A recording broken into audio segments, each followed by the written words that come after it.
Okay, so have you ever, like, thought about what it takes to be an architect in Canada? Oh, tons of people ask me that. I bet. It seems so cool, right? Yeah, it's a pretty amazing field. But I figure it's gotta be more than just, being good at drawing. You're telling me. Ugh. There's way more to it than just sketching. So where do you even begin if you want to be, like, a legit architect here? Well, first things first, you're going to need education. Okay, that makes sense. And we're not talking about just doodling skyscrapers, you Right. know. Gotta be more to it. It's a whole mix of things. You've got design studios where you learn by actually doing Oh, stuff. hands-on. That's cool. Exactly. But then you've also got to learn the theory, history of architecture, all the culture behind it. Makes sense. So you know what you're doing. Yeah, and there's a lot of technical stuff too, like how buildings actually work and all that. Whoa. So it's like art meets engineering. Exactly. Oh, and there's even stuff about professional practice, believe it or not. What's that all about? Like how to actually run an architecture business. You're not just an artist, you're a business person too. Pretty much. You learn about legal stuff, ethics, how projects are managed, contracts, the whole nine yards. Wow. So it's like adulting, but for architects. Exactly. Now, most people who want to go this route get a master's in architecture. It's the most common way. Gotcha. Like a specialized degree just for architects. Yep, that's the one. And this is where the CACB comes in. The CACB. Yeah, the Canadian Architectural Certification Board. What do they do? They're basically the watchdogs for architectural education in Canada. They make sure every program is top-notch. Oh, so they're the quality control people. You got it. They have these super strict standards that programs have to meet. So if a program is accredited by the CACB. You know it's legit. Exactly. Now, you mentioned there might be other ways to become an architect, though, right? Oh, yeah. There's the RAIC syllabus program, right? That's the one. Stands for Royal Architectural Institute of Canada. Catch. Right. It's actually a super cool alternative, especially if maybe you didn't study architecture in college. Huh. Interesting. Yeah, it's a mix of online courses and in-person design studios. Oh, so you get the best of both worlds. Exactly. Plus, you get actual work experience woven in there. So it's very hands-on, real-world stuff. Totally. It's a really awesome way to get your foot in the door, learn from experienced architects. Okay, so whether it's the traditional degree or this RAIC program, education's key. Oh, absolutely. But that's just the start. What comes next? Well, you're going to need experience, right? Yeah, I guess book smarts can only take you so far. You said it. In Canada, we have this thing called the Internship in Architecture program. Sounds intense. It is, but in a good way. It's like an apprenticeship. You spend 3,720 hours working under a licensed architect. 3,720 hours. That's like a year and a half, right? Something like that. And don't worry, you're not just fetching coffee. Good to know. So what are Cinterns doing during all those hours? It's like a crash course in real-world architecture. Designing, drafting, managing contracts. You even learn about the business side of things. Wow, so it's not all glamorous design work? It's definitely not all sunshine and rainbows, Ugh. but it's the best way to learn the ropes. You're literally in the trenches. Okay, so you're getting your hands dirty. Makes sense. Totally. And throughout the whole thing, you've got a mentor guiding you, sharing their wisdom. Oh, that's got to be super helpful. Like having a Yoda for architects. Exactly. And the employers are crucial too, providing real projects, real-world experience. Sounds like a real team effort. The intern, the mentor, and the employer. Exactly. It's all about working together to make sure future architects are ready to rock. Okay, so we've got education, experience, anything else. Oh yeah, can't forget the national exam. Dun dun dun. That's got to be nerve-wracking. It's a little intimidating, but everyone goes through it. It's called the Examination for Architects in Canada, or EXAC. The EXAC. So what's on this exam? It's pretty comprehensive. You're tested on design, building codes, project management, ethics, the whole shebang. Wow. So it really covers everything. It has to. It's how they make sure you're ready to be a real architect. I bet there are some tough questions on there. Oh yeah, some real brain busters. And to top it off, you even have to complete a final project. A final project. On top of all the other stuff. Yep, it's like the grand finale. You get to showcase all your skills and prove you can think like an architect. So it's not just about knowing the facts, it's about applying them. Exactly. Right. If you pass the EXAC, you're officially meeting the national standard for architects in Canada. That's huge. It's basically your golden ticket to becoming a licensed architect. Pretty much. But hold on, there's still one more step. There's more? Yep. Once you have those 3 E's, Hmm. education, experience, and examination, You have to go through the licensing and registration process. Ah, so that's how you make it official. Exactly. You apply for your license in your province or territory? So even though there's a national exam, each province does its own thing. Yeah, there's a national framework, but each province adds its own little twist to things. So there could be even more hurdles to jump through. It's just to make sure architects are up to date with all the specific rules and stuff for that region. I guess that makes sense. But once you're licensed, can you work anywhere in Canada? That's where the beauty of Canada comes in. We've got this reciprocity agreement. Sounds fancy. What's that all about? Basically, it means that because Canada has these national standards, it's super easy to move and work in different provinces. So you can pack your bags, your T-square, and off you go. Pretty much. There might be some paperwork, but it's way smoother than starting from scratch in a whole new country. So it's like having an architect passport. Exactly. It shows how collaborative the architectural world is in Canada. We all work together. I love that. But what if you dream bigger?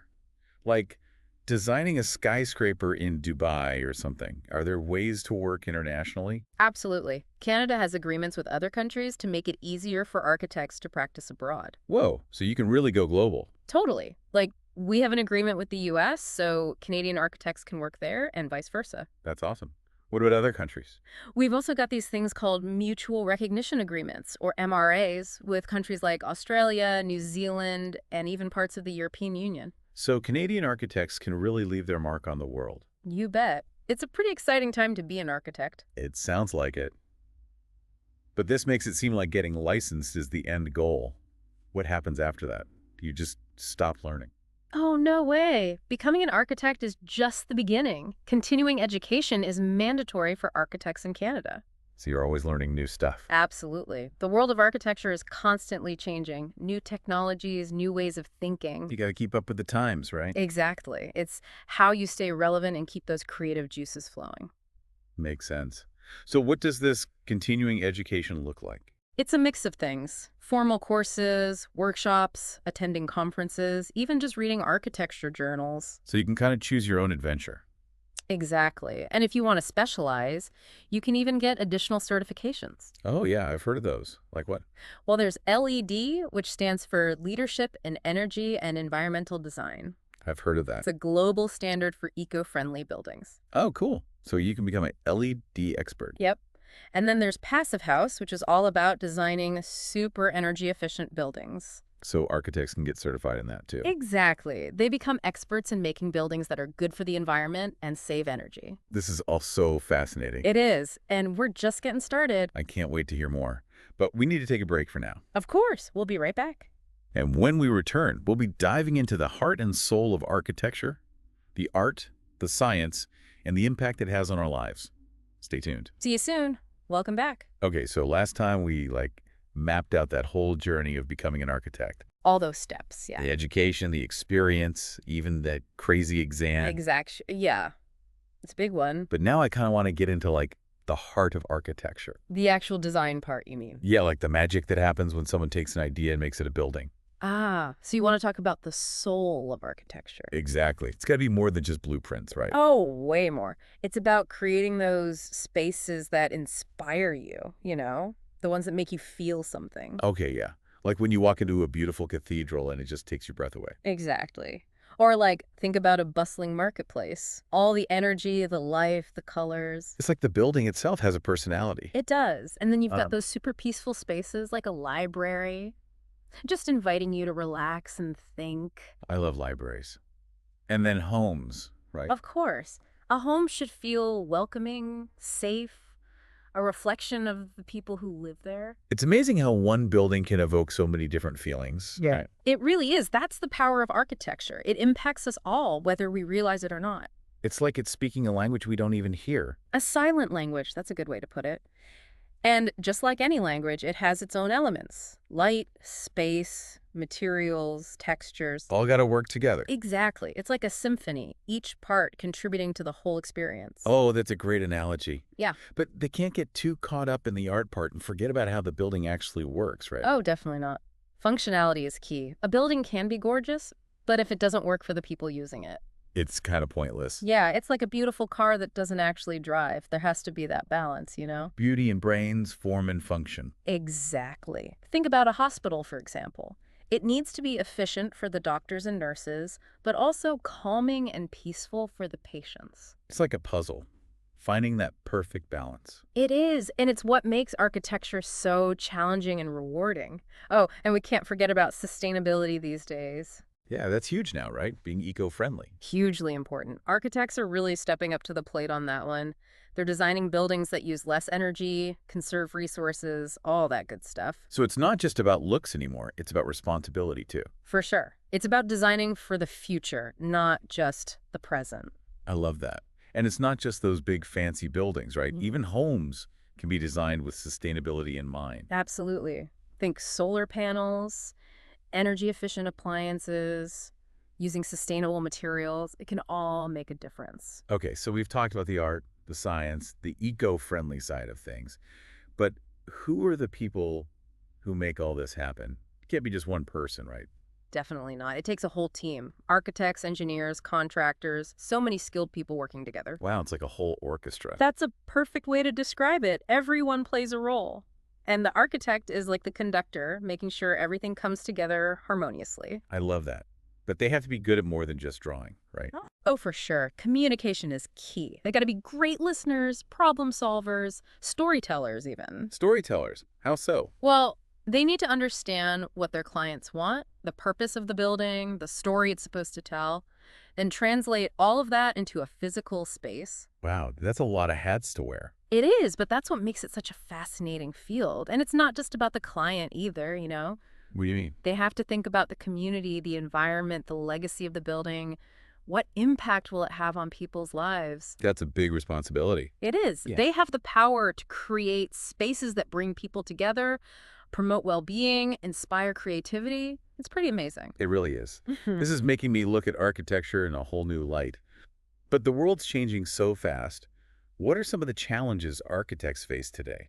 That's a great question. One of the biggest ones in Canada right now is affordable housing. Oh, yeah, that's a huge issue. It is. Architects are trying to come up with innovative solutions to provide dignified, affordable housing in our cities.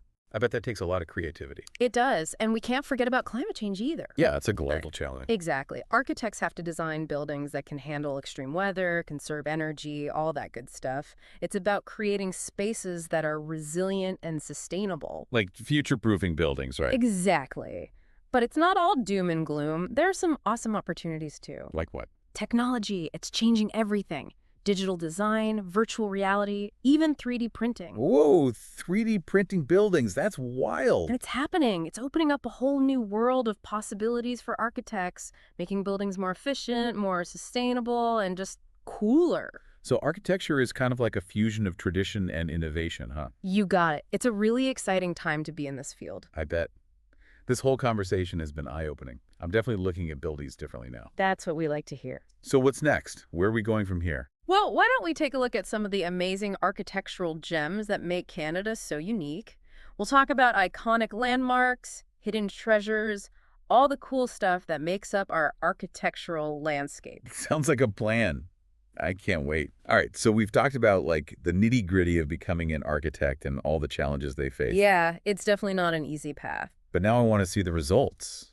What do you mean? Like the actual buildings, the cool stuff architects create. So you want to explore some architectural gems? Exactly. What are some must-sees in Canada? Well, you can't talk about Canadian architecture without mentioning the Parliament buildings in Ottawa. Oh, yeah. Those are iconic. All those towers and spires. Total Gothic revival vibes. It's like stepping back in time, but in a really impressive way. I remember visiting as a kid and just being in awe. They Yeah. really are a symbol of Canada, huh? Yeah, they represent our democracy, our history. It's more than just a building, you know. Totally. Okay, what else? What else is up there with the Parliament buildings?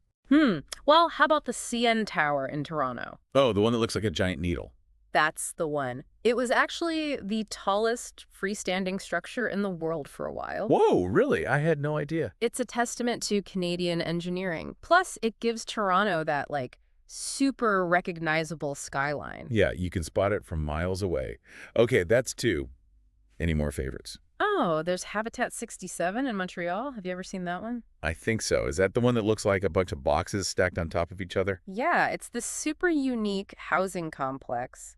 Kind of a futuristic vibe, you know? I've always been curious about that one. Hmm. What's the story behind it? Well, it was designed to be this like radical approach to urban living, all these modular units, lots of green space, a real sense of community. It's definitely different. I love how Canada has such a variety of architecture. Oh yeah, we've got a real mix. Each region has its own flavor, based on its history and culture. Like what? Give me some examples. Well, think about those charming Victorian houses you see in Halifax. All those intricate details, the pops of color. Oh, yeah, those are gorgeous. So different from, say, Vancouver. Exactly. And out in Vancouver, you've got that West Coast modernism, lots of wood and glass blending in with the nature. It's like each building is a reflection of its surroundings, in a way. Exactly. And we can't forget about Indigenous architecture. Oh, yeah, that's an important part of the story, too. Absolutely. Indigenous architects are bringing such a unique perspective to design in Canada, drawing from their heritage, their connection to the land. It's like a fusion of traditional knowledge and modern techniques. Totally. They're creating spaces that are sustainable, culturally significant, and just beautiful to look at. It's awesome to see how much diversity there is in Canadian architecture. It really is. It's a testament to our multicultural heritage, our creativity, our willingness to push boundaries. Well, this deep dive has been amazing. I'm glad you enjoyed it. I've learned so much, and now I want to go out and explore all these amazing buildings for myself. I think that's the best takeaway. Architecture isn't just something you study, it's something you experience. You're right. So to everyone listening, get out there and explore. Look around, appreciate the buildings in your city, your town, even your own neighborhood. You never know what architectural treasures you might discover. Thanks for joining us on this deep dive into the world of architecture. It's been a pleasure.